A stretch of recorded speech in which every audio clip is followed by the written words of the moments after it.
Good evening, comrades. Thank you for joining us. Today, we are looking at Marx, Engels, and the anarchists. I won't go into too much detail. We're going to leave that to the discussion afterwards. As always, we have an introduction tonight by Ian Spencer, and then I'm going to ask him some questions before people from the floor can come in and ask their own questions. Without further ado, over to you, Ian. Good evening, comrades. The question is, why in this day and age would anyone bother talking about people like Bakunin or Proudhon and some of the others I'm going to mention? What I'm going to argue is that many of the debates that were taking place between Marx and Bakunin in particular, but I will mention some of the other anarchists as well, do contain grains of debates which are current today. Some on the left, at least, don't seem to have learned the lessons of their own history. However, there are some kind of central themes which do regularly turn up and, of course, are very important in the context of a discussion about Marx and the anarchists, Marx, Engels, and the anarchists. So, what kind of party or organization versus the class? To what extent can a party or organization act as a substitute for the class? Should it be an organization of tightly knit revolutionaries or open and operating legally? Can we talk about there being as it were, a universal class with a universal struggle and the type of organization that then throws up? Or are there kind of, as it were, national roads to socialism? That became particularly important when we come to look at, for example, the Russian Marxists, but that'll be a later session. And then, of course, at the heart of the whole debate is the question of the state and what Marxists mean by the state, what Marxists mean by the dictatorship of the proletariat, and, of course, the distinctions which exist, of course, in anarchism too, between, for example, individualist and social anarchism, and also the role of other classes within the context of the society of the time, the role of the peasantry, and of course the lumpen proletariat. My first person I want to draw attention to probably wouldn't thank me for calling him an anarchist. I don't think he ever regarded himself as anything of the sort. He regarded himself as a socialist. He was a revolutionist. But Louis-Auguste Blanqui was held in some regard by Marx, if only for his dedication to the cause and courage.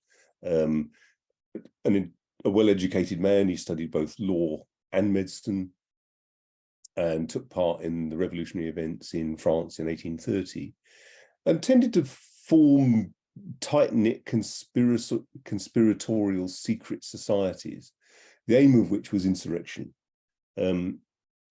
This is an important point because, of course, when we talk about revolution, what exactly do we mean from the point of view of Blanqui?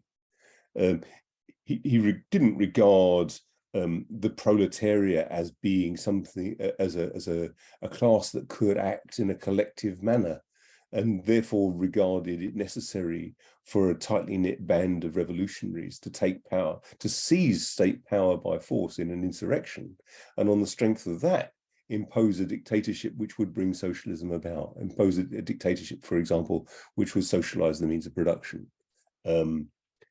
His dedication to the cause is unquestionable. In 1840, he was condemned to death, which was later commuted to life imprisonment. He was subsequently released and immediately set about insurrectionary actions again, which led to him being sentenced to a further 10 years after taking part in the revolutions of 1848. He escaped and returned to France following a general amnesty, and was sentenced to death yet again, but it was also commuted. The thing about Blanqui was, although I've kind of included him here in the anarchists because there is a theme that crops up again and again in terms of how do we organize? Can we organize as a series of sort of tightly organized conspiratorial sects, or should we organize in broad-based political parties which anybody can join, for example? His release was demanded by the Paris Commune in 1871, but he was imprisoned and had to sit out the entire Commune. The other reason for introducing him is, of course, the term Blanquist has become a kind of epithet thrown against certain people on the left over the time.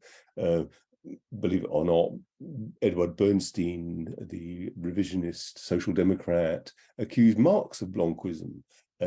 Various people over time have accused Lenin of being a Blanquist in the sense of having a conception of the party which was rooted in a tightly knit group of revolutionaries rather than the class itself, and therefore drawing this distinction between, do we have an organization which serves as a substitute for the class, or can the class only act for itself? As you'll know from the sessions on the First International, one of the striking opening lines of the inaugural address to the International Working Men's Association was that the act of the liberation of the working class is the act of the workers themselves.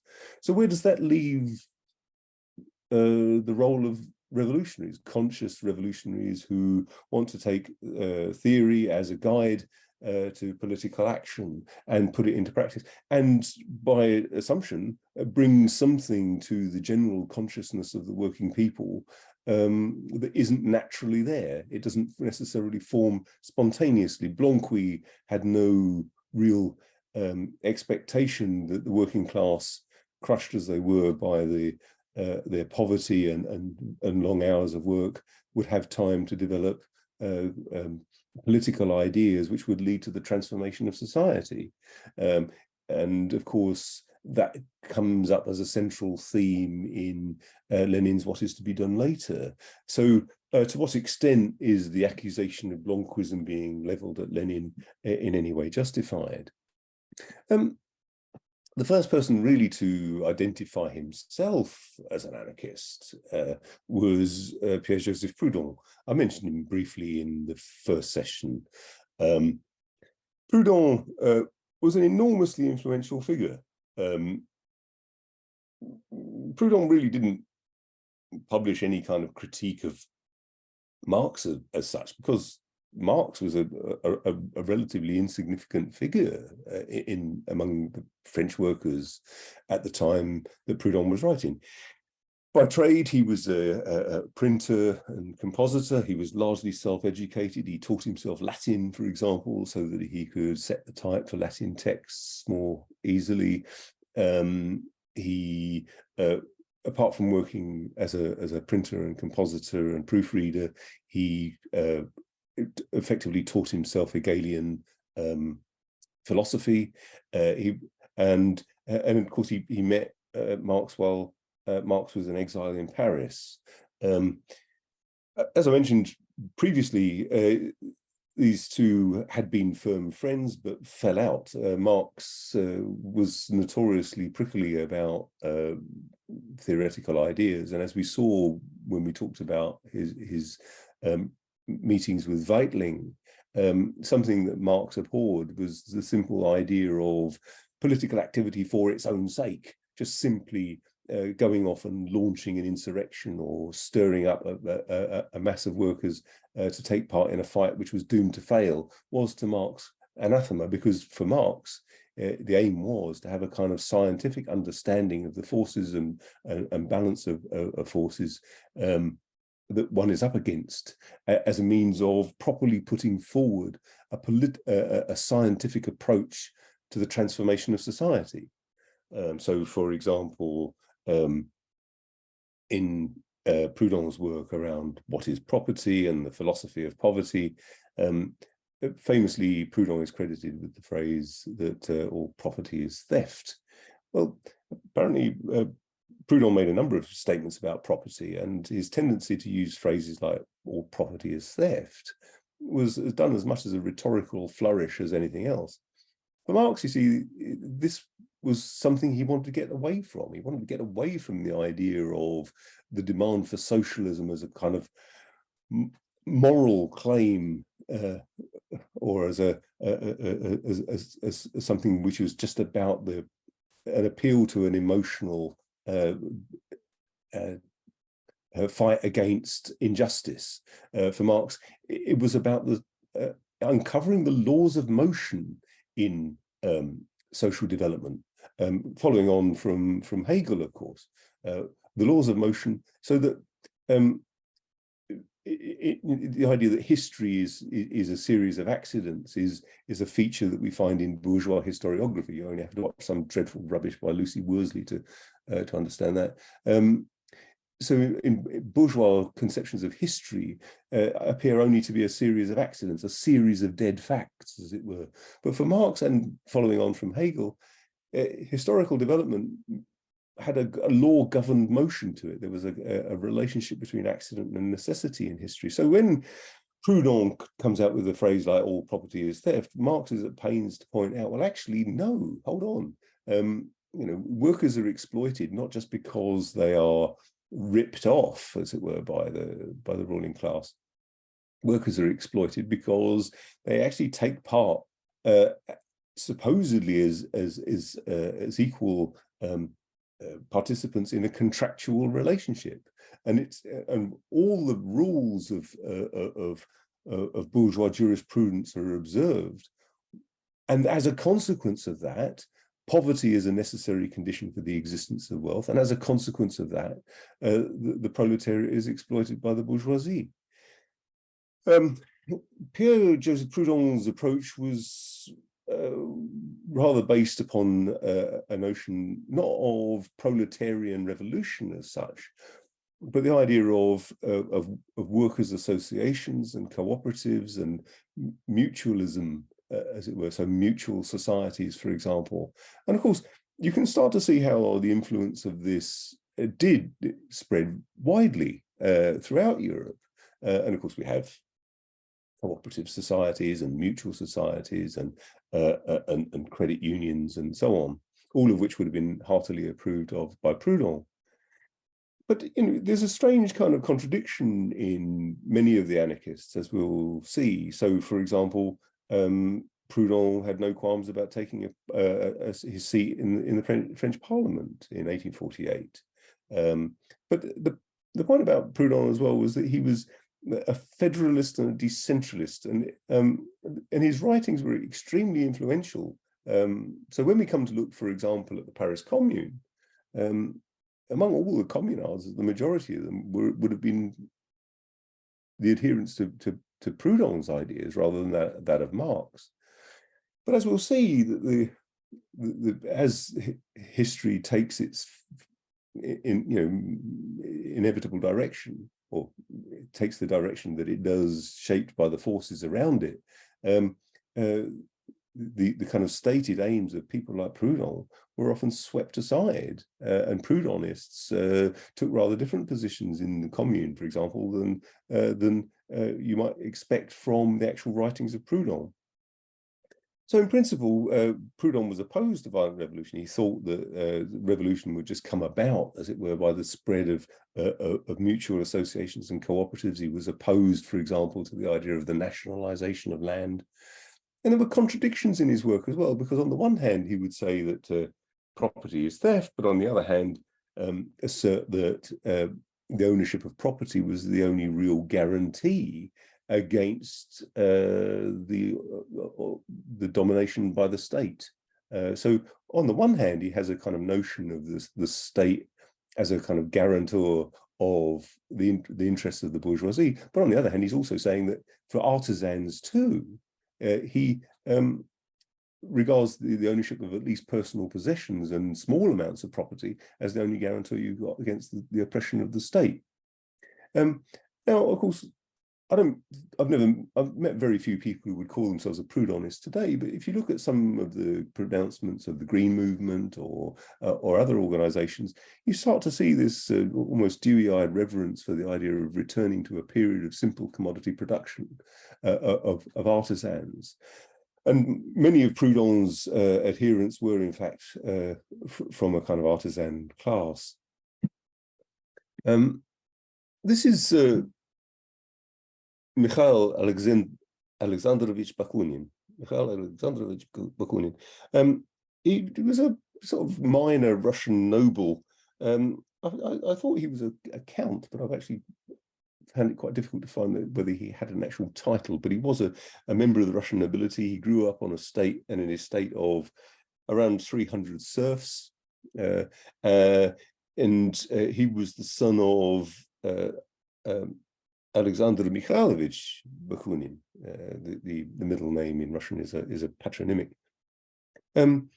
So here Bakunin initially went to a kind of military school with the possibility of a future career as an artillery officer, which he detested, and from about 1835 wanted to live the life of a bohemian student. Eventually ended up at the University of Berlin in 1840, and like many of his time, occupied himself with the philosophy of George Wilhelm Friedrich Hegel. He met both Marx and Proudhon in Paris between 1843 and 1845, and was hugely influenced by Proudhon. And to a certain extent by Marx. And he held quite, at this time, really Marx in very, very high regard, and as it were, deferred to him. And if you read some of his writings, much of which is incredibly confused, as I will go on to demonstrate, he was quite deferential towards Marx's understanding of Hegel. He was of Marx's understanding of political economy. But in the 1840s, certainly, his grasp was very limited.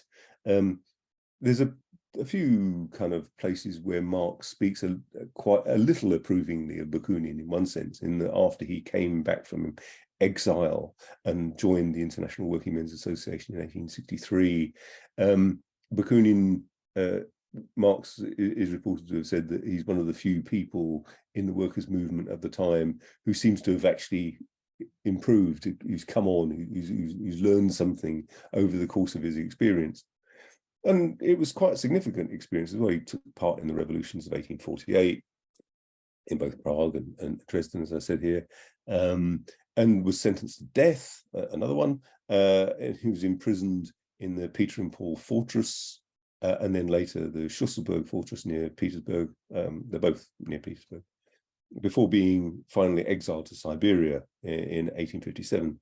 And he escaped through a kind of rather circuitous route via Japan and New York, and eventually ended up in London and joined the International Working Men's Association in 1863. By the 1872 Congress, after the Paris Commune, the split between Bakunin and Marx intensified. There are other things I could mention in Bakunin's work. You see, rather like Blanqui, Bakunin was interested in conspiratorial groups. He, like Proudhon, was a Freemason. We need to put that into context of the time. Being a Freemason was actually had a kind of a radical content, albeit a rather mystical one, in the sense that it was a secret society and it was an organization in which one could meet like-minded people in a kind of organization which was if you like, worshipping reason rather than the Roman Catholic Church, or in the case of Bakunin, the Orthodox Church. So Bakunin took issue, as we'll see, really with the whole question around the state, as far as Marx is concerned, and accuses Marx repeatedly of being a statist, if you like, somebody who wants a strong state. His writings are contemptuous of intellectuals, and he speaks highly of the lumpen proletariat as the flower of the proletariat. And I'm going to read a couple of little lines that I took from Bakunin's writing, just to show you just how weird it is and just how confused it often is at times. Quoting from Bakunin in his critique of Karl Marx, Bakunin writes, "The policy of Bismarck is that of the present. The policy of Marx, who considers himself to be his successor and is continuator of the future." And later, the people's state of Marx, in the people's state of Marx, there will be, as we are told, no privileged class at all. All will be equal, not only from the juridical and political point of view, but from the economic point of view. Now, I'm really not sure to what extent Bakunin had read Marx. We know he had taken an advance on translating volume 1 of Capital into Russian, but clearly got bored with it, and the money was all spent before the job was done. And this was a kind of feature of Bakunin. He didn't really apply himself greatly to anything in particular. You know, his activity largely was on the basis of spontaneous intervention, spontaneous provocation of uprisings and insurrections, often without any kind of calculation about the likely outcome of that event, and without any kind of appreciation of what the consequences are of having a premature intervention in that way, a premature insurrection. So let's just take another little thing from chapter 4 of his critique of Marx.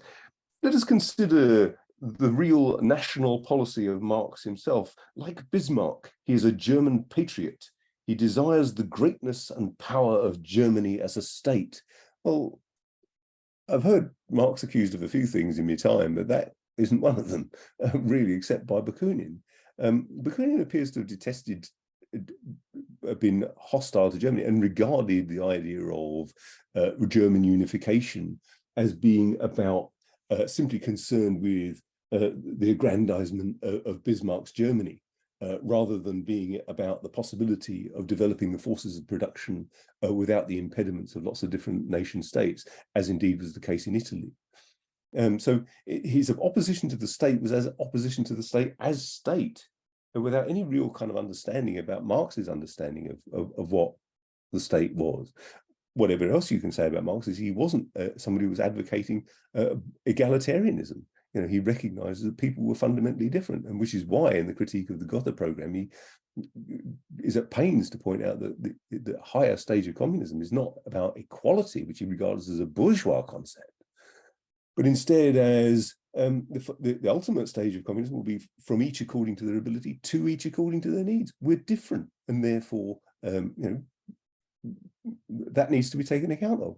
And in fact, recognizing that the bourgeois demand for equality is a demand for actual inequality, because an equal measure applied to fundamentally different people is, of course, fundamentally unequal. Let us see what he says about the proletariat, for example. He says, by the flower of the proletariat, I mean, above all, that great mass, those millions of non-civilized, disinherited, illiterates, whose masses Marx and Engels mean to subject to the political regime of a very strong government. Marx and Engels took the view that, of course, the proletariat is, in a sense, the universal class, the class that will abolish all classes. And from that point of view, that's why the proletariat is in a leading role. Whereas for Bakunin, he sees the poorest of the poor as being the revolutionary class, whether they are peasants, whether they're lumpen proletarians, and so on. And this has had a direct consequence in terms of the political interventions of Bakuninists, as we'll see in Frederick Engels' little work, simply called The Bakuninists at Work. I've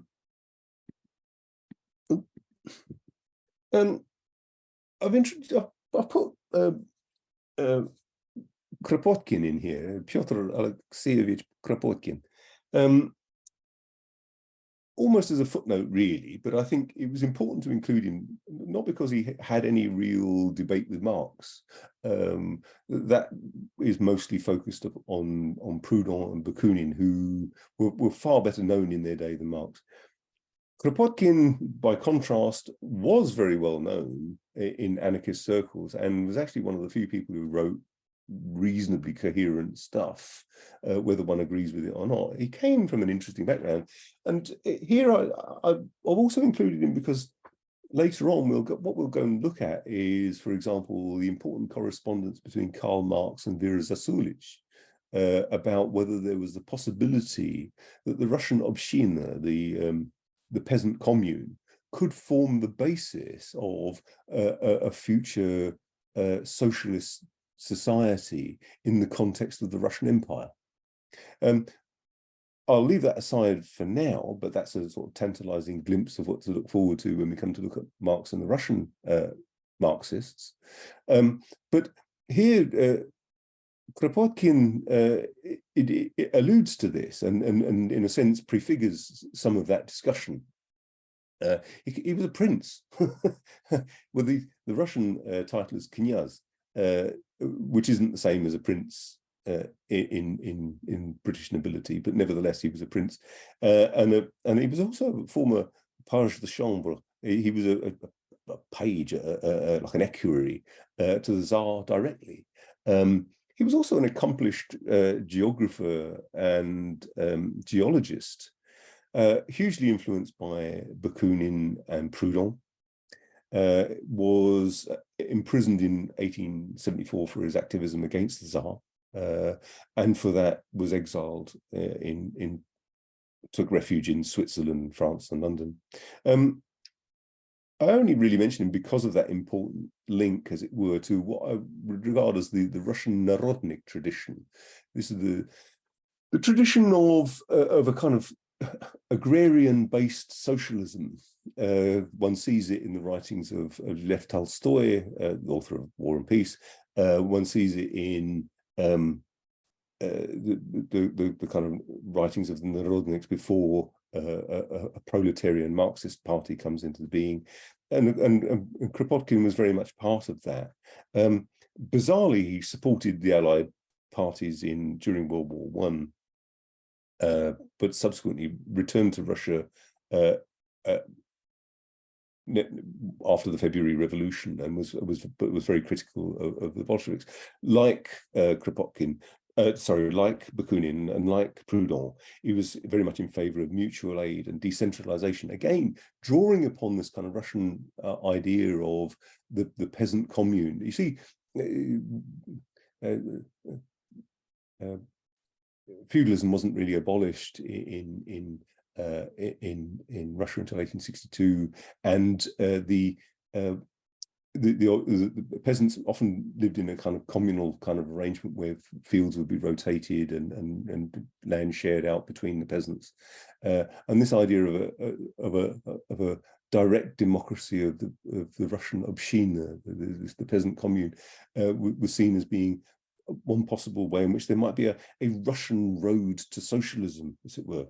While he was in London, one of the things he did was found the journal Freedom, which I think it's still notionally going in terms of it being a British anarchist publication. But there was no kind of debate between Kropotkin and Marx. It's just that he is that interesting link with the Narodnik tradition. Of course, this brings us neatly on to the central thing, the most important aspect of the debate between Marx and the anarchists, is the question of the state. In a number of places, Marx talks about the Paris Commune, and this important point made by Engels in the one revision that was made of the Communist Manifesto in the light of the Paris Commune was the extent to which the state was something that could be taken hold of by the working class, and socialism brought about by using the state. And this famous quote by Engels, and of course it crops up elsewhere. One thing especially was proven by the Commune is that the working class cannot simply lay hold of the ready-made state machinery and wield it for its own purpose. But what we'll go on to see later, of course, is that both Marx and Engels, in a sense, were aware of the nature of the state in a way in which Proudhon and Bakunin were not. So, for example, you see the contradiction in Bakunin's writings, where he seems to fail to understand that property relations, as they are under capitalism, and indeed property relations between independent artisans, are mediated by the state. we relate to one another through a series of contractual forms, and the state stands there as its as a contractual guarantor. The state isn't merely just the monopoly of violence, as it were, but it's also only exists insofar as there is class antagonism. For Marx, in order to get rid of the state, you first have to get rid of the class antagonism. Whereas for Proudhon, for Kropotkin, for Bakunin, the state is something which needs to be got rid of in its own, in itself. The state seems to have no relationship to the economic basis of society. From that point of view, there is a tension around the whole question about what the state actually is. So let's turn to this question about the dictatorship of the proletariat, because it does crop up rather a lot. The whole basis of Bakunin's critique of Marx and Engels was what they regarded as their statism. People may have different views on this, but I think one of the things that's often overlooked is that what the word dictatorship means. And the word dictatorship didn't mean to Marx and Engels what it does to us today. When we think of a dictator, we think of Hitler or Mussolini or Augusto Pinochet, one of Margaret Thatcher's mates. Marx and Engels were thoroughgoing classicists, and when they were thinking about a dictator, they were thinking about the dictators of the Roman Republic. And this is before Augustus, so we're looking at the period when the kings of Rome were overthrown, and instead a republic instituted with consuls occupying the kind of kingly role and answerable to the Senate. A dictator in ancient Rome could be appointed for a particular period of time and would still be answerable to the Senate, even for things that they did during their dictatorship. And a dictator might be appointed for a particular period to deal with a particular emergency. So if the Vandals are at the gates of Rome, for example, a dictator could be appointed to cut through all the normal rules and regulations and just get things done. But even if they used methods which were normally not acceptable to the Republic, they would still be answerable for them in principle. And they would also be subject to recall by consuls and indeed even tribunes of the plebeians, whose position was inviolable in the context of the Roman Republic.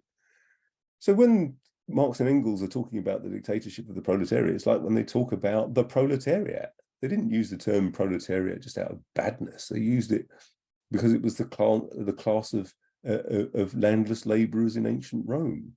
And similarly, a Roman dictator during the Republic would have occupied a particular position for a particular to achieve a particular thing.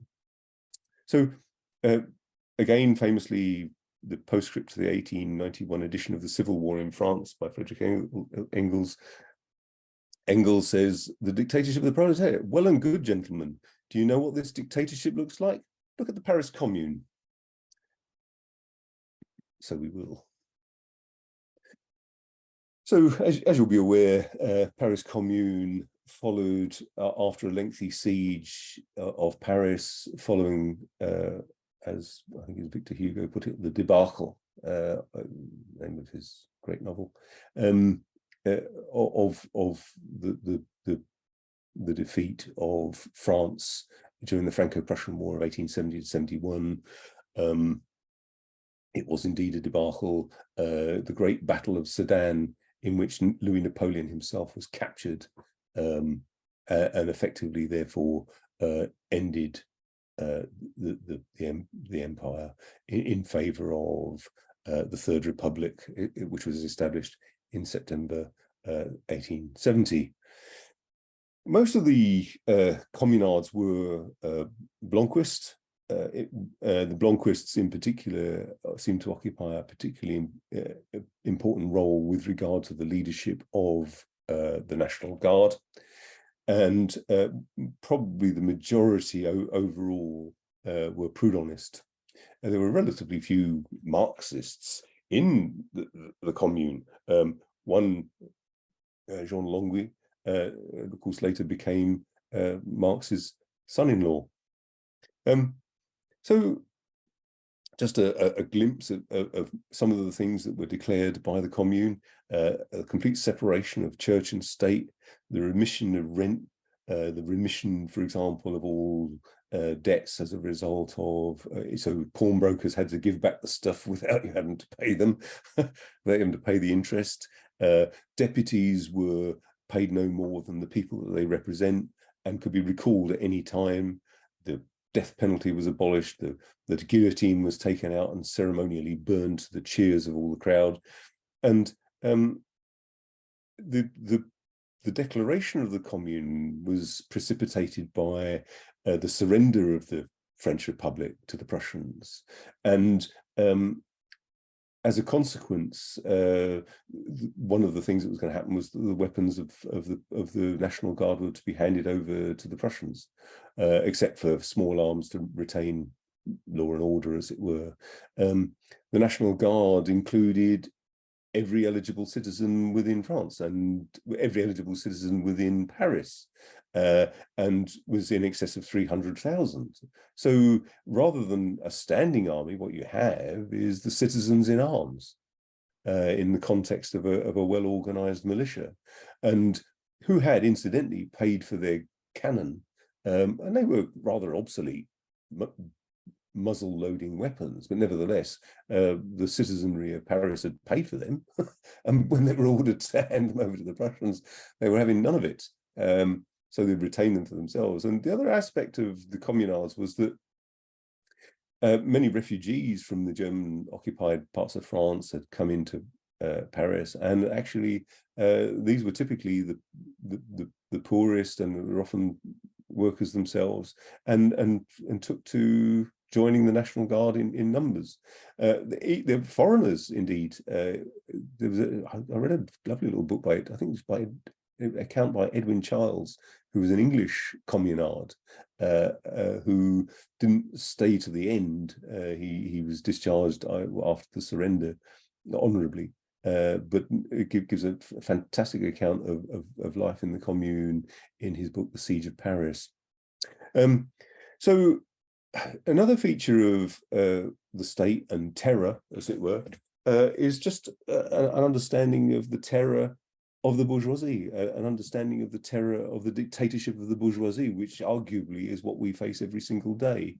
In the aftermath, because often people used to complain, indeed Hegel, being a fan, as it were, of the French Revolution, turned against it because of the terror.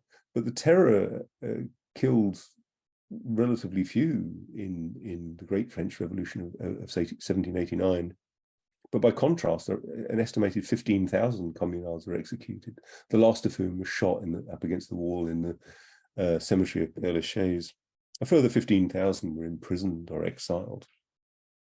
So the importance of this, it was the working class in arms administering power on behalf of the proletariat, in the interests of the proletariat, and to subordinate the bourgeoisie. Marx, being the scientific socialist that he was, advised people not to do it. I just want to go back one slide. Apologies, there was some little footnote I wanted to add. Marx advised them not to do it. Don't do it, because he recognized that the balance of forces was so enormous against the communards that their defeat would be likely to set back the workers' movement for generations. And of course, he was subsequently proven to be right. But what he did say is, once you've taken power, march on Versailles. At that time, the communards had 300,000 people in arms, and there were only 40,000 government troops at Versailles. March on Versailles. The communards reverentially mounted a guard over the Bank of France with millions of francs in gold that could have been used to propagate the revolution. But again, they just simply mounted a guard and looked after it for the bourgeoisie on their behalf. The little footnote I wanted to add was a fascinating one. All these brave communards standing on the barricades here, when it was decided who was going to be shot immediately and who was going to be sent into exile in New Caledonia or Devil's Island or wherever else. Often there were two things. One was, is that you in this photograph? It looks like you, so you'll be shot. Something to bear in mind. Another one was they would look at people's hands. If you had smooth, soft hands, then they were likely to be an intellectual or a professional, and therefore probably in a leadership role, and you were more likely to be shot. Whereas if you had rough hands, you might end up being exiled to New Caledonia. It was one of the first examples I know of photography being used to execute revolutionaries. And this is Louise Michel. I thought I'd just mention her as well. Not all anarchists are men. The important thing about her is that she was an active fighter. She was a member of the National Guard. There was another nice, should have used that one really, a nice picture of her in uniform. She was the illegitimate daughter of a domestic servant and the master of the house. But was educated, and she corresponded with Victor Hugo. She originally she was one of a number who started up the Society for the Demand of Civil Rights for Women. After the Commune, she demanded to be executed and flatly refused to be released when it was offered to her, but she regarded it as demeaning. She wanted to stand with her comrades. When she was exiled to New Caledonia, she spent her time teaching the native people and took their side when they subsequently rebelled against the French. And it was actually in exile that she became an anarchist. I won't dwell on her, but I do just sort of like her really. But she followed to return to Paris in 1880 following amnesty, and she ended up attending the Anarchist Congress in London in 1881 and met, among others, Sylvia Pankhurst, and later met Emma Goldman. The other thing that she should be remembered for is that she led a demonstration in 1883 with a black flag, and this was the origin of the black flag of anarchism. In conclusion, then, I want to talk about Frederick Engels' little essay, "The Bakuninists at Work." The link is there as part of the reading for this. The Bakuninists at Work, it's a cracking little essay. It's very quick to read. It follows the actions, and if you cast your mind back to what I've been saying about Proudhon and Blanqui and Bakunin, it looks specifically at the disastrous decisions that the Bakuninists in particular had made in the context of the First Spanish Republic. So in 1873, you have the abdication of Amadeo I. This is on the basis of a Spain that's fighting the Carlists. These are the adherents of Don Carlos, another branch of the Orleans family that were pretenders to the Spanish throne. And instead, Engels is scathing, as you might expect, and it's a short essay and well worth a read, and it's on the Marx Engels Internet Archive. So what you see is, on the one hand, the Bakuninists abstain from taking part in elections, and so they absolutely therefore guarantee that it's only bourgeois Republicans that will be elected. Where there were a few workers' representatives elected, they didn't have a particularly coherent program. It wasn't focused on anything to do with the liberation of workers or anything of the sort. The other point that Engels makes is, again, it's the scientific way in which Marx and Engels weigh up the balance of forces. Engels at one point says, look, Spain was a backward country, had no chance really of having a proletarian revolution in the context of Spain. A bourgeois republic would have been a progressive step forward. And from that point of view, the decision of the Bakuninists to abstain simply meant that the only Republicans that were in power were bourgeois Republicans. And so therefore, cracking name, Francisco P. y Margal, apparently P would have been his father's surname, and Margal would have been his mother's surname, and it's a Catalonian form of name. And instead of supporting P. y Margal, who put forward a whole series of highly progressive measures, here's an interesting thing. P. y Margal was a Proudhonist and was the foremost translator of Proudhon into Spanish. His presidency lasted a relatively short period of time, but instead of being supported by the Bakuninists, instead of a progressive democratic republic in the context of Spain with very little developed industry except in Barcelona and one or two other places, instead the Bakuninists set about a series of insurrections in different cities and the establishment not of a workers' republic, but a series of revolutionary juntas. Remember Bakunin's interest in the flower of the proletariat, the lumpen proletariat, at one point setting free people in prisons to help bolster the troops on the barricades. You know, these were people who were murderers and worse. In the belief that somehow the most wretched of society are going to be the most militant. And so the failure of electoral politics and also noticing the contradiction. Here's P. Margal, who is a Proudhonist, who takes office first as Minister of the Interior under the first president, Estanislao Figueras, and then subsequently becomes president himself, and trying to institute reforms using the bourgeois state, but in the context of Spain at that time, it would have been a significant advance for the workers themselves. But that was completely undermined by the cantonal rebellion of 1873 to 1874, and sticking again to the anarchist idea of autonomy and of the free association of small cantons. Each of these were eventually picked off one by one by the Spanish army. Engels, of course, who was an active belligerent in the revolutions of 1848, using his experience as a Prussian artillery officer to very good use, says that in 1848 it was by necessity that you had to fight because Germany was fragmented into lots of different little states.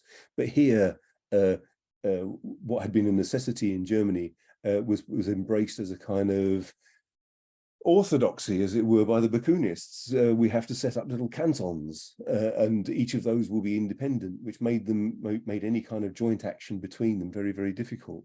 The consequence of the failure of the Bakunists to support even because of their opposition to the state as such, so their failure to support a bourgeois democratic state, albeit with a Proudhonist at its head, was that you ended up with, first of all, the military dictatorship of Francisco Sereno, and then the restoration of the Bourbon monarchy.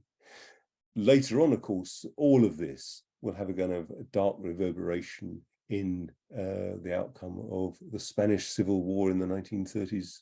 And once again, cantons were being demanded there, and with similar kinds of outcomes in terms of disastrous decisions in the context of the relationship between anarchism and Marxism. Thank you, comrades. Look forward to the discussion. Thank you very much, Ian. That was really, really interesting, really fascinating introduction to the very big question of anarchists and Marx and Engels. Comrades, if you want to come in, ask a question or make a contribution, please click raise hand. I've got a few questions for you. You'll be pleased to hear. Firstly, it made me laugh when you mentioned this, all property is theft. If anybody's watched Oppenheimer, $100 million it cost to produce Oppenheimer. It's all about, was he a Marxist? Was he a communist, etc. You'd think they researched it a bit. So a few minutes into the film, he's being all clever, flirty with his communist squeeze, and they want to outdo each other. Who knows more about Marx? And he mentions all property is theft. This is quite clearly known, a very well-known phrase by Marx. I think, what the hell? They couldn't even research that little thing when Marx clearly argued, as you argued against that anarchist phrase by Proudhon.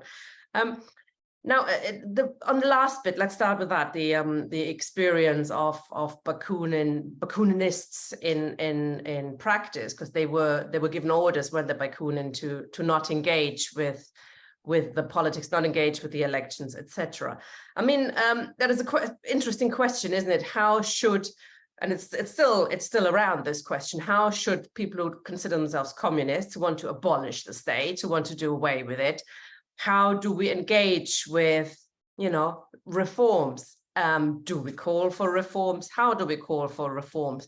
Does that make us reformists? I mean, it's a good formulation. I think that we could fight for reforms without being reformists. What's the difference, though? How do you see? How do you do that little? It's a fine line to a lot of people. How do you see the difference? I mean, the reforms that P was putting forward were things like, education for kids, and stuff that Marx would have, which you would have recognised from the Communist Manifesto. The Communist Manifesto's got a nice big list of reformist demands, and of course, ultimately, Marx wanted to see the end of all of it. But of course, in making those demands, you immediately putting forward a challenge to the bourgeoisie, not just the state, a challenge to the bourgeoisie. If you're going to say, when you say that there's no magic money tree, or, well, open the books. Hang on a minute, you can afford to fight a war at the drop of a hat, so finance this, school dinners or whatever. And I think there are times, of course, when Marxists have gone into electoral politics and have wasted their time, because what they've ended up doing is tail-ending the rotting corpse of social democracy, and in so doing have helped to keep that above ground a bit longer than it needs be. And I think that's why Marxists need to organise as Marxists. Whether they join the Labour Party or not is a moot point, and whether it's actually worth the energy. Or they should be putting forward separate demands. But there's no harm in reformist. I mean, imagine what would have happened if a proper bourgeois democratic republic had been established in the First Republic. Instead, what you got was the restoration of an absolutist monarchy. It's a lot of so-called Marxists at the moment in Germany involved in the Linke, and they are managing capitalism basically when they're in government. And I think it's got to do with a lack of a program for communism, isn't it? They might be defined Marxists, etc., but unless you combine your reforms, your fight for reforms, with a program that goes way beyond, I think that's where they fall down. In terms of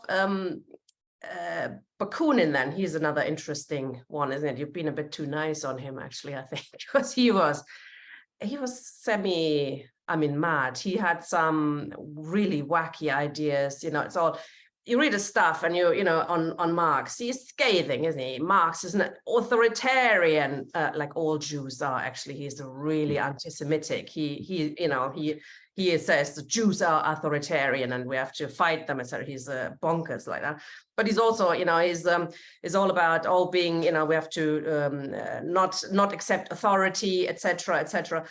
Apart from, me and my 99 friends who are going to run Europe. He actually had this idea that 100 people, an invisible dictatorship, isn't it? That was his idea, to have a self-appointed, non-elected, can't be challenged, etc. 100 people running Europe, and something like Africa, backward, etc. That could be run by 70 people. Not in an open way, but behind the scenes. And I think that is, it sounds absolutely bonkers, but it does remind me a lot about, when anarchists today want to, sort of deny the need for, voting. Voting is boring, that's anti-democratic, etc. We have to come to consensus. What happens when you have to consensus? It means the minority isn't heard, it is a dictatorship of some people in the room who are running things. So I think it's still a hugely important problem that Bakunin and his ideas of being anti-authoritarian ends up being hugely more authoritarian and, dictatorial than anything anybody else has put forward, really. What do you think about his method of organizing? Both Bakunin and Proudhon were rabidly anti-Semitic, and there is an argument that says, well, it kind of wasn't central, the anti-Semitism wasn't central to the ideas of Proudhon. But actually, it was what has been described, I think, as there's the socialism of fools. It was the idea that the Jews were an international controlling part of the bourgeoisie, and therefore that's why they were anti-Semitic. And Proudhon wrote it privately in vituperative language of his hatred of Rothschild and various others. And it was exactly that, the kind of socialism of fools, a failure to understand the difference between the ruling class and the proletariat, and identifying Jews as being part of the bourgeoisie. And of course, actually, under Hitler, that game was exactly played, wasn't it? The Jews were identified as being part of the oppressing class, and the SR targeted Jewish in businesses for that reason, for that sort of popular kind of idiocy. So it was very much, and of course, as you say, they were both in the end as authoritarian as any Stalinist, because this is the contradiction, particularly with Bakunin.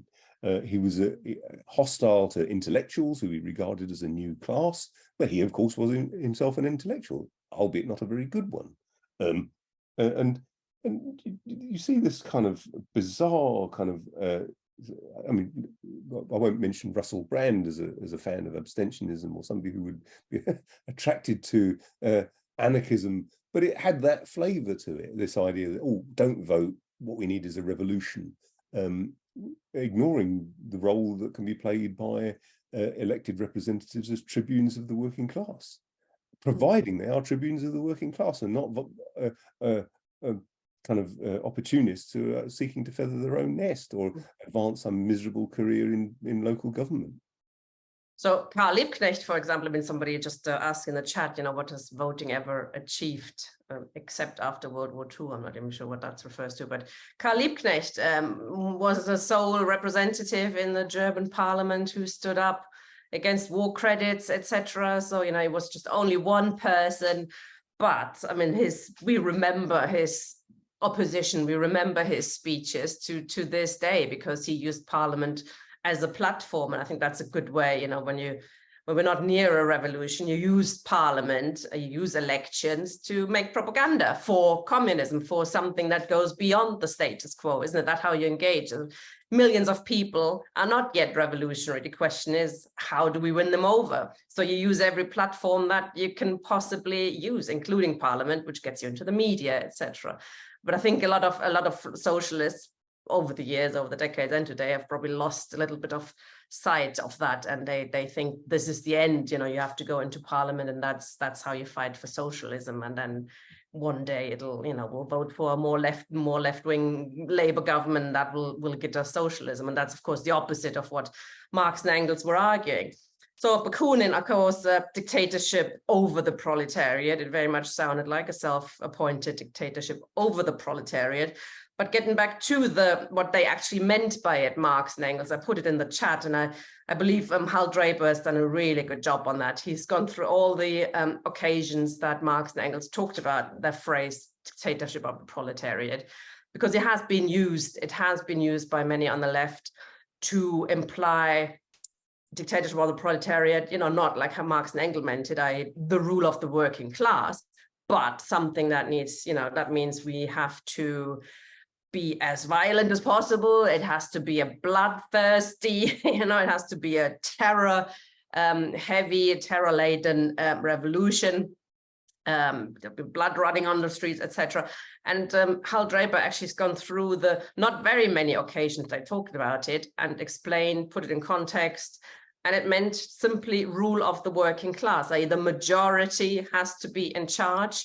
And I'll put it to you like that, actually that, and we've had this discussion about amongst the organizers of Why Marx, how terroristic has a revolution got to be? I mean, no doubt the bourgeoisie is not keen on letting go of its power, but say we've organized 95% of the people, they are in favor of getting rid of the bourgeoisie and establishing something new, then that probably limits the need for violence quite dramatically.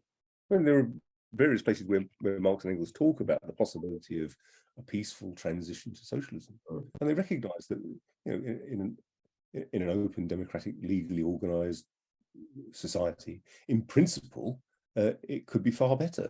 And we actually, although there's widespread pessimism, the fact that the proletariat is now by far and away the majority of the population of the world puts us in a far better position than Marx and Engels ever were. I've certainly winced over the years at the bloodthirstiness of various people on the left.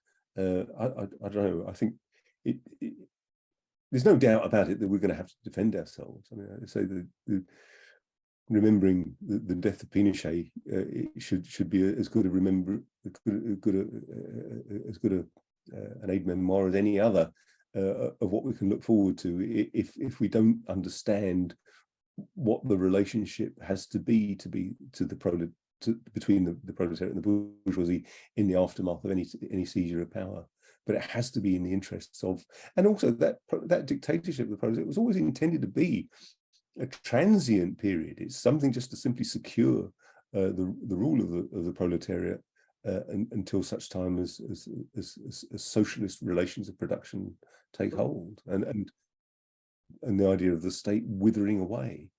So ironically, the anarchists entered the state and used it in exactly the wrong way.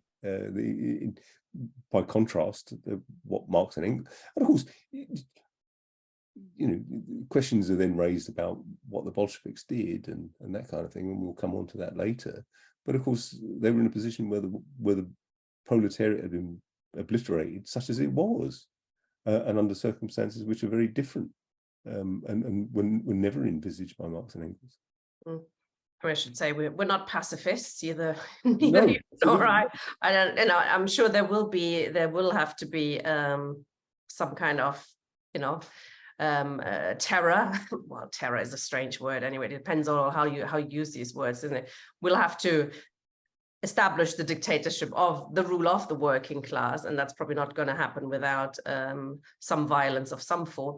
But the Chartists had a very good formulation. They call it peaceful if we can, forceful if we must, and I think that's exactly the right way. Not go into thinking we have to kill a lot of people and Rupert Murdoch and all of them up against the wall and we're going to shoot them all. It sounds really really radical, and it's just bullshit, isn't it? So we have to win over most people if we can. Those who can't, they might want to go and live on an island somewhere. I'm also not in favor of chopping Prince William's head off and Charles's head off. Let them go live somewhere else, and if they don't shut up, then we'll talk again and see what we have to do. Smash the state then, or wither away of the state. That's an interesting one, isn't it? Yes. How we're doing it. I mean, the whole point was, of course, the communards instituted a completely different form of state, and one which was much more democratic. And that's the point, is that this isn't the negation of democracy. This is the extension of democracy. What we have at the moment is the negation of democracy. What we have at the moment is every 4 or 5 years, you go put your mark of illiteracy on a piece of paper to choose between one or more representatives of the executive committee of the entire bourgeoisie, and that's what we have. We have the dictatorship of the bourgeoisie. We have one party, the party of capital, and all we're choosing between is different shades of that. The dictatorship of the proletariat will be the extension of democracy. Carlos just asks in the chat, why has it never been translated, dictatorship of the proletariat, into the rule of the proletariat. Well, I think Hal Draper has tried to make that point, but over to you, Ian. What do you think? Yeah, no, I agree. I think if Marx and Engels were writing today, knowing that very few people have a classical education, they wouldn't draw upon the Roman dictatura. I think they would draw upon, the rule of the proletariat, the ascendancy, the domination of the proletariat by the proletariat. And a different formulation of words would be used. Yeah, I mean, I do recommend comrades read that book. Hal Draper has done fantastic jobs on various other issues as well. There's this famous quote as well in the Communist manifestos that communists do not form their own party separate from the proletariat, which a lot of labor rights to this day use as an argument not to join any communist party because you have to stay with the Labour Party. It's a mistranslation, and Hal Draper has pointed that out very, very well. In fact, it says the opposite. Communists do form their own party. They have no interests apart from the working class, etc. But do read that book, comrades. I do recommend it because he is really putting it into context what Marx and Engels meant by dictatorship of the proletariat, as well as many other issues. Steve's got a question now, or a contribution. Hi, Steve. Thank you, Ian. By the way, very good and very useful talk. As I was listening to you, I thought for the Republican Labour Education Forum, we ought to do the Spanish First Republic actually as a topic, maybe in our next series after Christmas. So I think it's worth going back to that. And I'd forgotten about that example, so it's a very useful little example to look at, and it's probably worth a session on itself. So you never know, we might invite you or whoever to do that talk for us later on. I don't know, we'll see what comrades think. I think, we can frame it, if you like. I want to frame it a different way. We can frame it that Marx believed in the dictatorship of the proletariat, and Bakunin opposed the dictatorship of the proletariat because he believed in immediate freedom. So the anarchists believed in freedom and liberation, and the Marxists, who believed in dictatorship, ultimately totalitarianism, which Stalinism was the ultimate expression of this idea. Now, that's obviously something wrong with that. I think, as we've already said, but that's how they argue. You can see if we were talking to people, just ordinary people, not people who read all this, we can say to people, if we were using this phrase in a popular in a pub or talking to people, we'd go, well, yeah, we don't really mean by the word dictatorship the dictatorship that you think it means. We mean something completely different. You've got to go away and read a few books by Hal Draper and various other people to really understand what's meant. So I think it's problematic for us. It continues to be problematic for us, not as a theoretical construct, but how do you make that idea popular? And what's the way in which that idea seems to be something that makes sense to people, as opposed to something sounding like violence, blood, murder, and terror? Which, if it comes about, people, if we're threatened with violence, blood, murder, and terror, then people will want to defend themselves. Obviously, they will, and that's what will happen. So I think we have a problem, but with that phrase. Not the concept, by the way, and I think the way that you also explained, Ian, by going back to its roots in the Roman Republic was also very useful. But I want to just frame it slightly differently. In a way, I think it can be framed that makes a little bit more sense. And I've argued, as I've done before, that Marx was a Republican communist and Bakunin was an anarcho-communist. And what I mean by that is that for Marx, he saw the republic, a democratic republic, as the way, as you needed to have a state, you needed a democratic state in order to make moves towards socialization. Whereas Bakunin, as an anarchist, wanted not to have a republic. He wanted to go immediately to abolish the state and thus declare freedom, which is what the Spanish Republican example shows where that leads you to. And therefore, you could think that the Paris Commune is an embryonic republic, where it really taught Marx what a real democratic republic could look like. And the Spanish First Republic is another example. They didn't participate in that to show the same thing. And I think if we understand it that way, we can understand why Marx and Engels took the attitudes that they did towards the Paris Commune, which they learned from, and towards the Spanish Republic too, because they weren't immediately alienated by the term republic. They were republicans. They just thought the danger of getting the wrong kind of republic. And you're more likely to end up with a bourgeois republic if you abstained and did not participate in the politics, as you explained. And that's what the anarchists did. By abstaining from the political struggle for a better kind of republic, as it were, to carry that republic, to make it as democratic as it could possibly be, they literally handed the initiative, as it were, to the bourgeoisie. And I think that's what Engels was basically complaining about. So I think that we, as Republican communists, need to explain the term a republic, a democratic republic, to people in a way that people can understand it.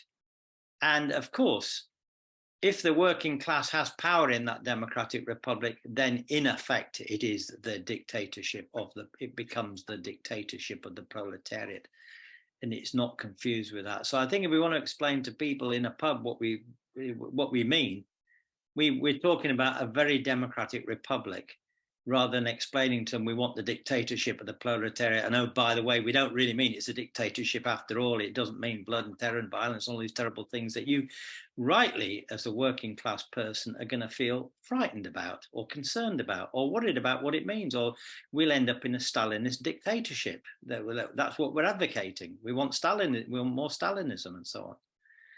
So that's how I'd like to just reframe, as it were, reframe the argument by using republicanism. It doesn't contradict the Roman Republic, the learning from the Roman Republic, or the Paris Commune, or the Spanish First Republic, or indeed the Spanish Second Republic. Yeah, that's it. Thanks, Steve. Do you want to reply to that, Ian? Just a couple of little things. If we look at the words, res publica, the law of the people, the power of the people, and democratic from demos. Of course, yes, I don't have a problem with it. But there is a feature of republic which is also we have to kind of understand that we perhaps have to draw a line with, and that is the notion of a republic being bound up with universalism. Because I don't think there's any doubt in my mind that any socialist republic, if the proletariat was to take power, the bourgeoisie have to be disenfranchised. And on one level, they will be automatically, in the sense that if our society smashes the bourgeois state and workers are in power in their own workplaces, and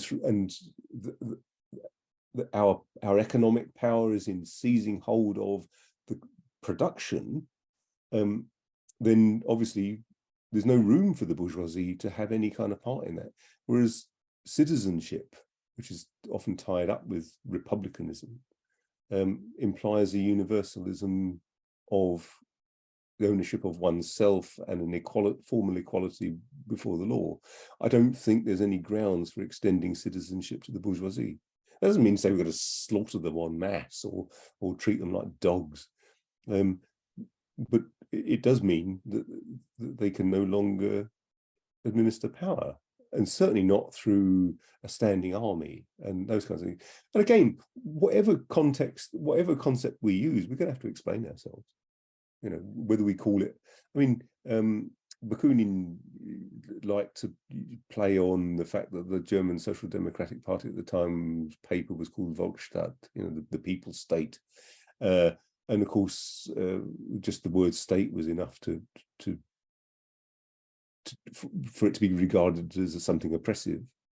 Whereas you're talking about a democratic republic, you're talking about a republic of the workers. Again, we have to explain ourselves. It's not a bourgeois republic, but you do that. Yeah, we have a few questions in the chat that I shall read out or paraphrase, and I'm sure if I get it wrong, don't complain, but come in and ask them yourselves.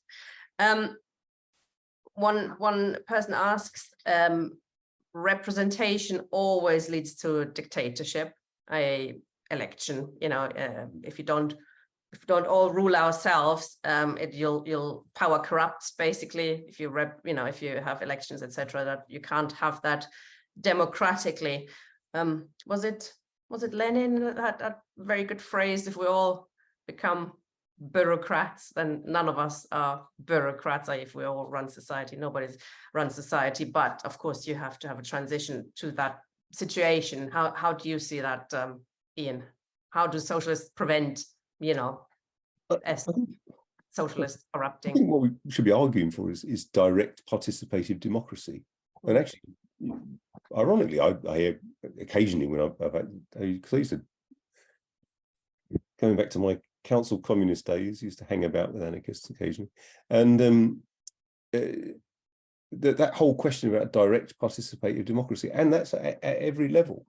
I mean, for most people, their frustration with day-to-day life is concerned with all sorts of things. I mean, in the village of Coxo, where I live at the moment, they're building houses, which is fine. People need houses. No one's actually opposed to the idea of people having houses. What people object to is that they again can't get their kids into the school because the firms that build the houses make plenty of profit, but they don't contribute anything to improving the infrastructure of the village. And this is a constant source of irritation, and that's why communists should intervene. So, well, look, hang on, Wimpy or Barrett's have made X amount of billions of pounds of profit. Where's the slice that goes for the health centre? What you effectively get is the privatization of liabilities and the privatization of profits and the socialization of liabilities. And why would we not want to have a democratic say in those kinds of issues right on our doorstep? But we're also talking about a society in which we're moving away from commodity production. We're not going to have bankers and hedge fund executives or whatever dictating terms to us. And we would see the abolition of whole sections of what currently constitutes groups of people that dominate us without any kind of democratic accountability whatsoever.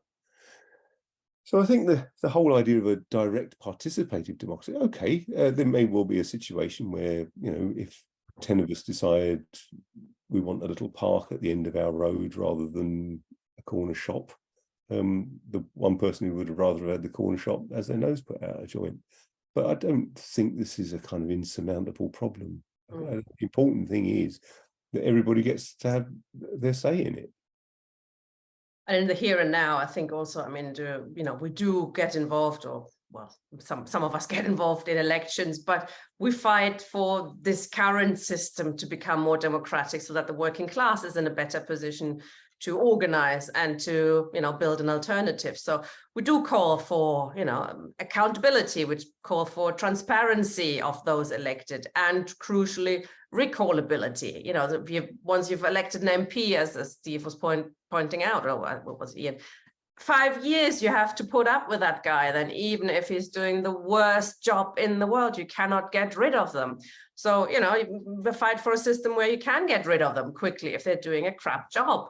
The Chartists had a really good slogan, which lots of socialists don't like, but the demand for annual parliaments. Some people think that just means it's total machinery, electoralism all the time. But these people would be on their toes. They would actually fight for what those below actually want. If you can be recalled at least once a year, ideally more often. And I think that's the kind of democracy, which is not socialism, but we would be fighting for those kind of steps towards socialism to get the working class into a position. And that, I think, is the biggest distinction between socialist Marxists and anarchists. So, we have steps to get there. We have steps to put the working class into the position where it's strong enough to, convince everybody else as well of the need for socialism, and be in the position where we can take steps, concrete steps, to make life better for us and show that the working class can take over. It can become the ruling class, the majority, all of us, not 100 people that Bakunin chooses individually by himself. Another question then was by Carlos. Attempts to achieve socialism via democratic means have never succeeded. Was Marx wrong on this fundamental point? So, is democracy the wrong way? And I mean, we've kind of touched on that, but perhaps you could answer that question again. I think that's the point. You can't use bourgeois democracy to bring about socialism. Salvador Allende had effectively a minority government. He was reliant upon liberals or whatever else to maintain his position. They were absolutely adamant they were going. I mean, and when you consider what Allende stood for, it was little more than P stood for in the First Spanish Republic, or little more than what Jeremy Corbyn would have stood for. And that kind of bringing about socialism through parliamentary means, I think, is a non-starter. And that's just the point about you can't just use the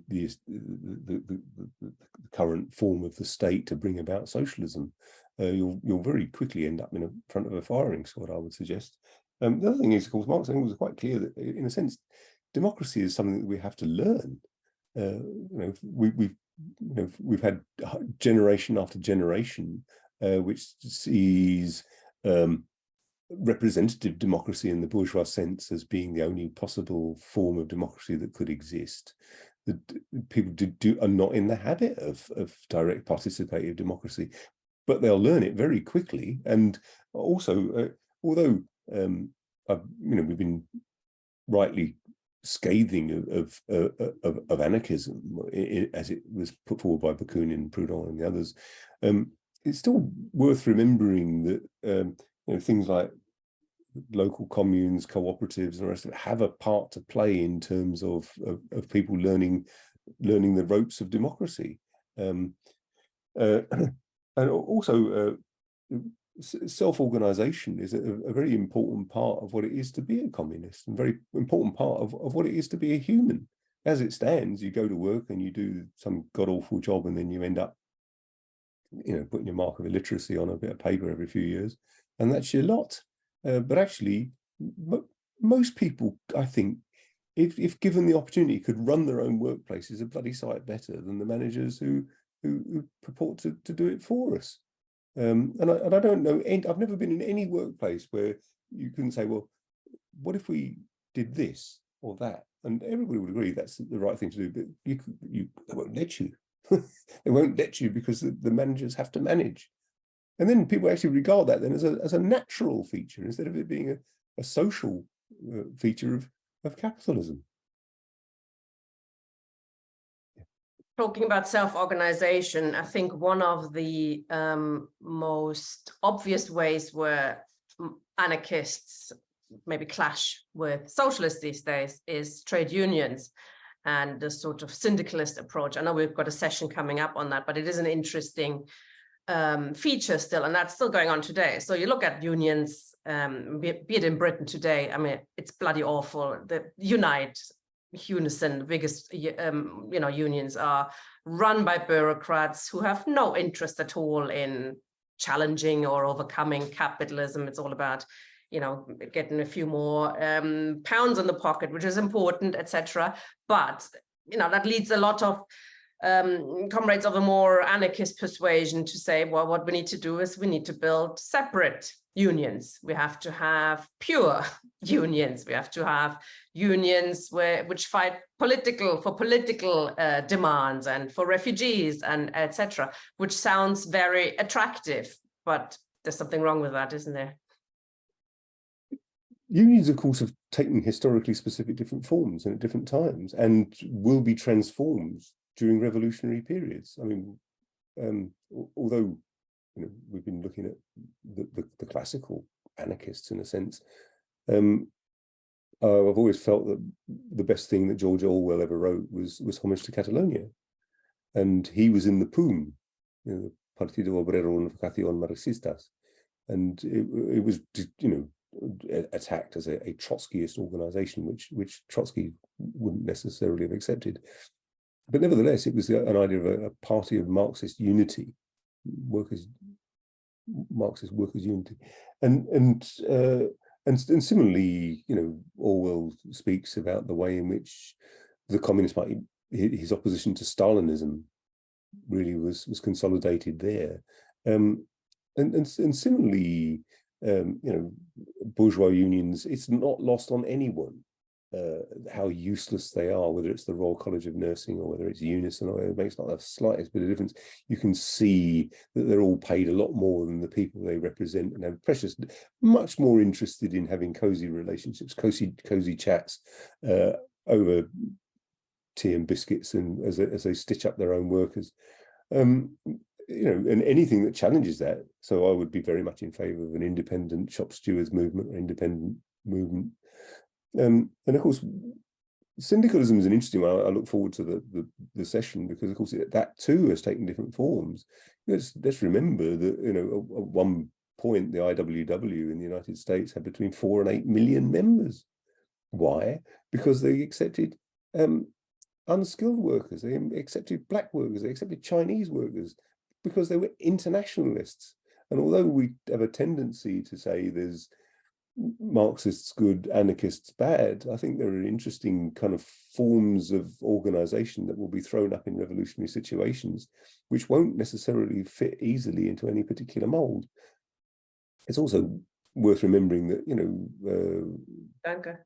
Bakunin's ideas still resonate with some people. Even Noam Chomsky, bless his cotton socks, sat there and said, you know, how Bakunin was proven right. I think it's putting a bit, you know, come on, Chomsky, you can do better than that, mate. Yeah. I was, of course, alluding more to the idea that why communists argue against, you know, sort of pure unions that are communist unions, basically. It sounds, you know, much more radical, etc. But I guess the problem is then that we're not talking to the mass, you know, we're not talking to the mass of the working class who are in those other unions. And unions, as limited as they are, and, you know, we should always point out how undemocratic as they are and fight for democratic reforms, etc. But they do organize on the most basic level the working class. I mean, less so these days, but still there's millions of people organized in unions. And if you move away from them, similarly, if you move away from the electoral platform, electoral field, you take yourself out of the class war, don't you? You kind of leave it to the others to approach millions of people. The famous assertion by Marx that, you know, man, apologies for the sexist language, man makes history, but not just as he pleases, you know, under the circumstances which he finds himself. So, you know, in Britain, we have a history of craft unions and general workers' unions. And the tendency was always to regard the general workers' unions as somehow being more progressive, in the sense that they were not like ASLEV, just organizing groups of skilled workers, and actually, you know, excluding other groups of workers and so on.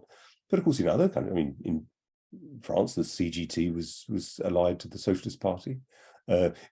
Germany, in the kind of revolutionary period, there was the Communist Workers' Party, Communist General Workers' Union, Communist General Workers' Union.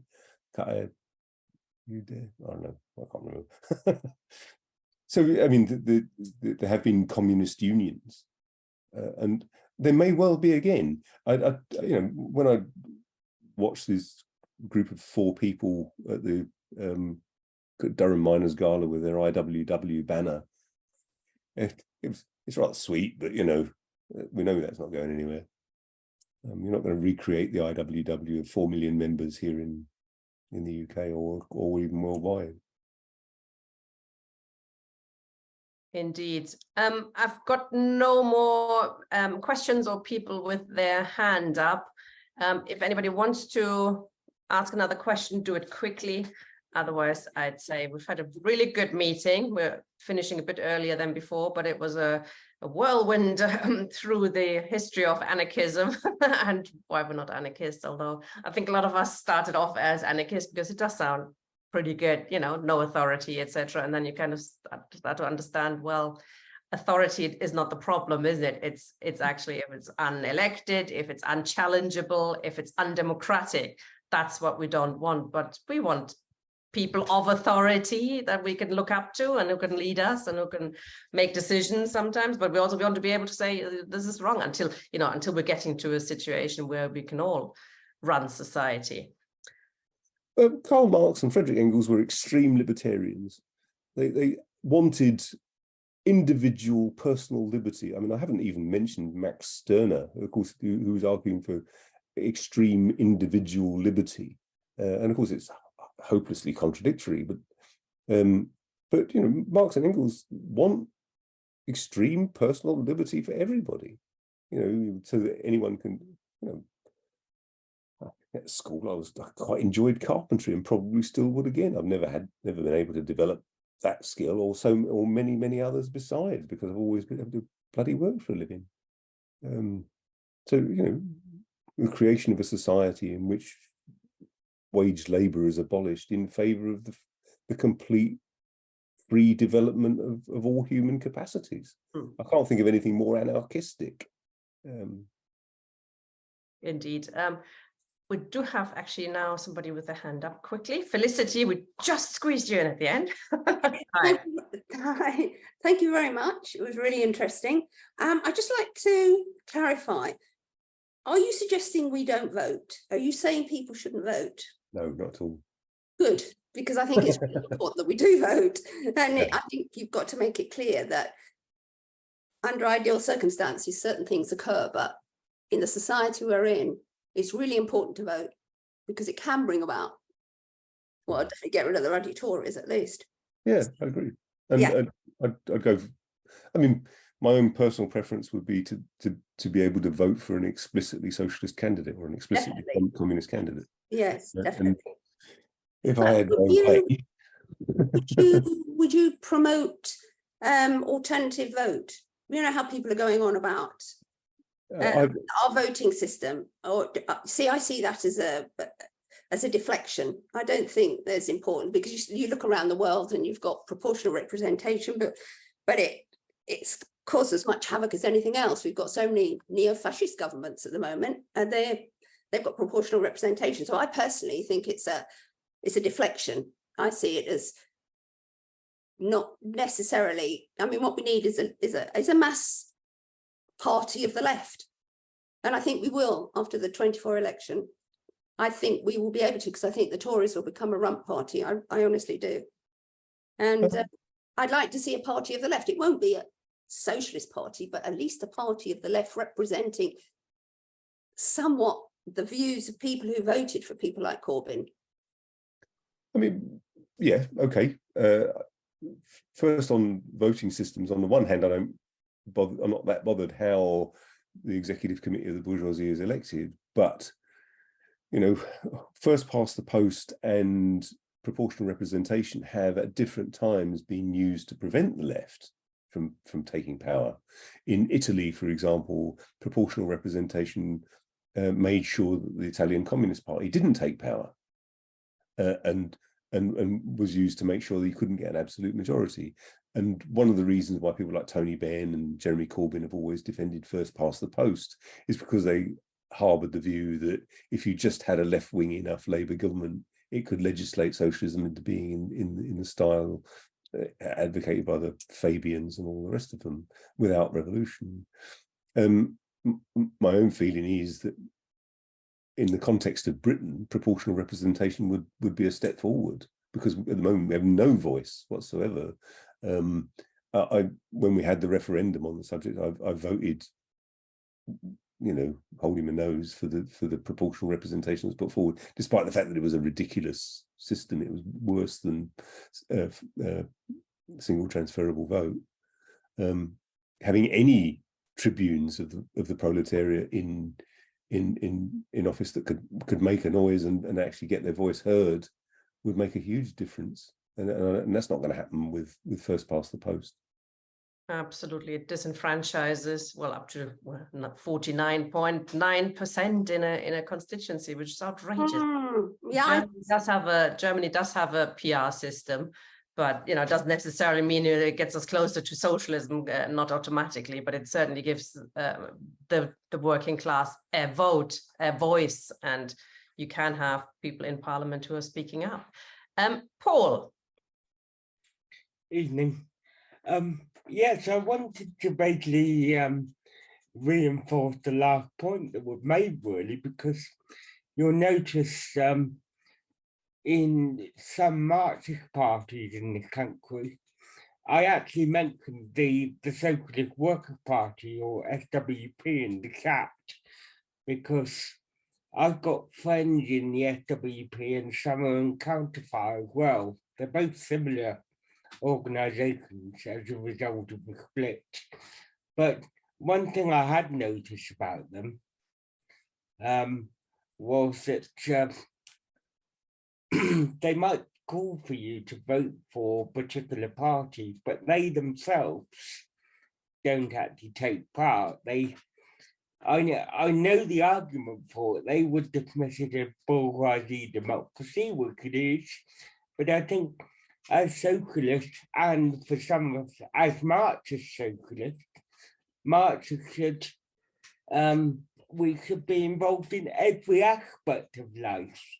So and Ian, with regard to some of the stuff you showed us in the presentation, you've actually demonstrated what happens if certain groups don't take part in elections.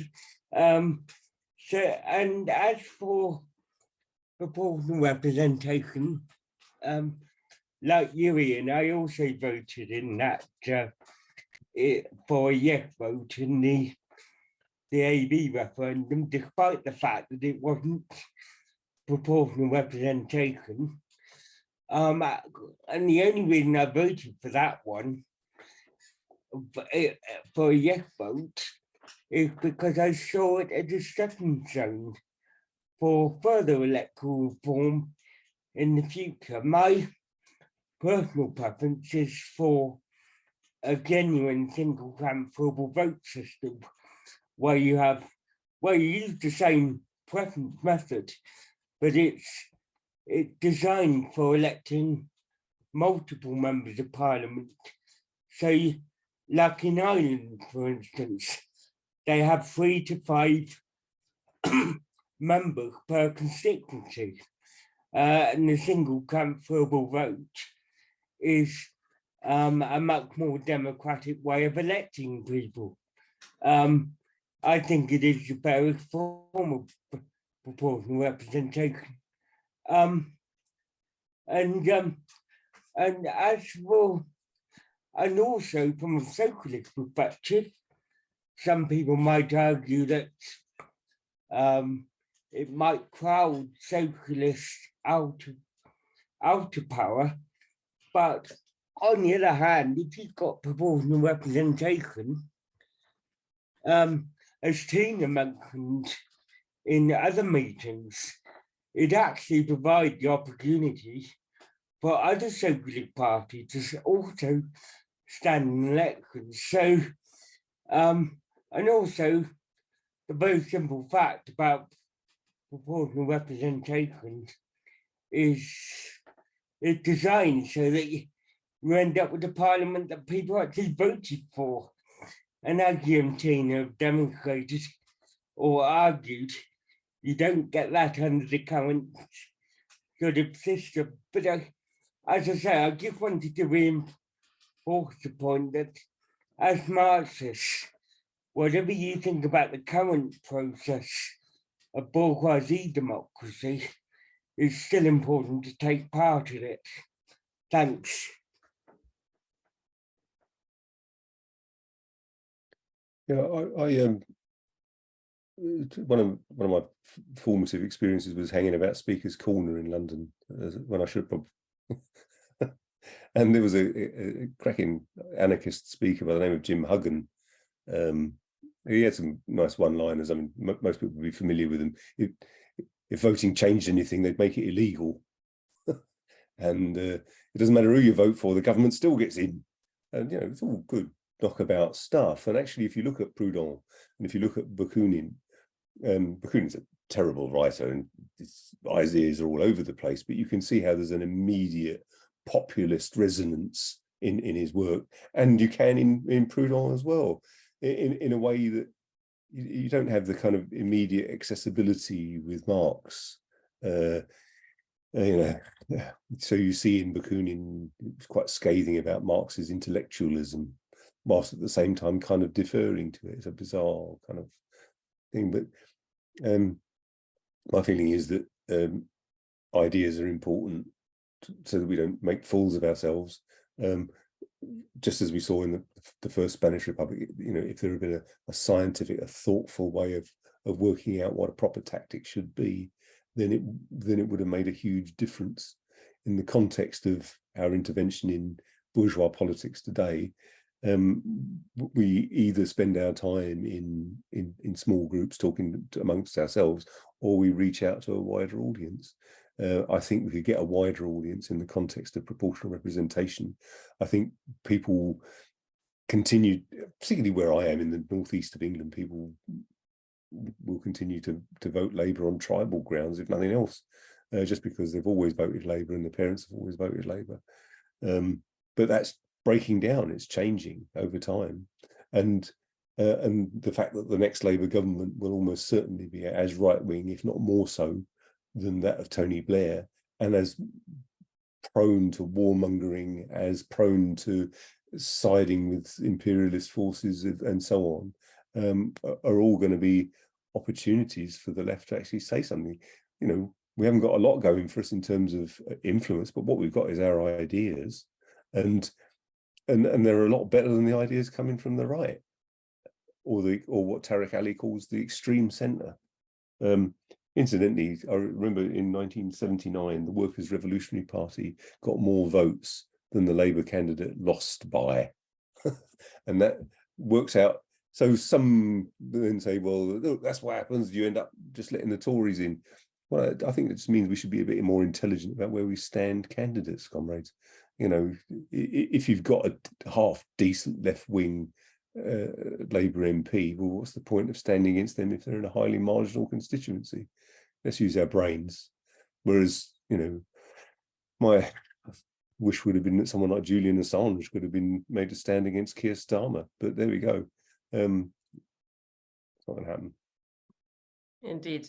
Great. Thank you very much, Ian. Thank you very much, comrades, for participating. I think we've had a really good discussion about anarchism historically, but also, you know, it is still quite popular out there, and it's important that we educate ourselves and others on the dangers that it entails, and the, you know, purism and the idea that you don't really have to organize and go through the democratic channels, etc. We're not reformists, but we do fight for reforms in a revolutionary manner with a revolutionary program. I think that is the difference to you know, anarchists who just want to stay out of things. So thank you very much for that, Ian. Next week, very interesting session coming up. Kevin Bean will be talking about the various incarnations of the Social Democratic Party that Marx and Engels were involved with, the SPD in Germany, and how they engaged with the various programs that the party went through. That'd be a very interesting session